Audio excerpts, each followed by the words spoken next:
Dr. Travis Gratton with University Veterinary Care Center is joining us, and this morning we're talking animal chiropractic services. Good morning. Good morning. Thanks for being here with us. It's good to be back. Yeah, absolutely. Not something that you often think about, or at least I don't think about very often when it comes to treating animals, but they may need those types of services. Tell us about that. Absolutely, and the awareness is growing.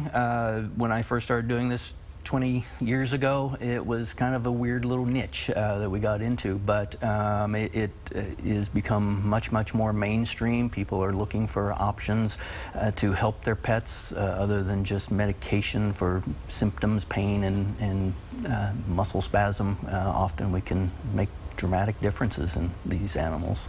Well, let's talk a little bit more about that. What are some of the ailments that you're seeing people bring their pets in for that these types of services can help? Right. Most commonly what I see is similar to with people, back and neck pain. There are certain breeds that are genetically predisposed to having intervertebral disc disease, whether it's a rupture, whether it's a bulging disc, often associated with very sharp pain, decreases in activity. Those animals respond generally very well. We can bring their comfort level down sometimes instantly and often very dramatically within the first 24 hours or so. The other big category we see are just kind of the general mobility problems. We see a lot of older geriatric pets, cats who don't get up on things like they should or used to, animals who start having trouble getting up on the bed, doing stairs. A lot of times they've got problems like hips and knees that are arthritic, but a lot of times they have secondary problems that they've compensated into their back and neck for. And if we can take care of some of the secondary problems, they can deal with their arthritis in their hips and knees. Well, animals are pretty good about hiding when they're in pain, so how can we know if we need to get them in to see the vet and if perhaps this type of therapy would help them?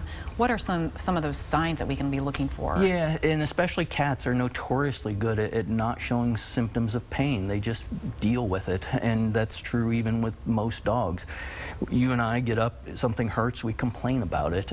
Dogs get up, something hurts, they just kind of deal with it. It hurt yesterday, it hurts today, it's probably going to hurt tomorrow. That's the way life is. They survive day to day. And so you got to kind of be watching for things, the sudden changes in movement and lameness, and like I said, decreases in activities, refusing to do things that they normally do. When their routines are changing, there's often a reason for it, and sometimes it is pain and discomfort. Okay, well, Dr. Gratton, thank you so much for being here this morning. We appreciate it. Definitely some good information should your pet need that, so thank you. Certainly. And if you would like more information about University Veterinary Care Center, head over to universityvetcare.com.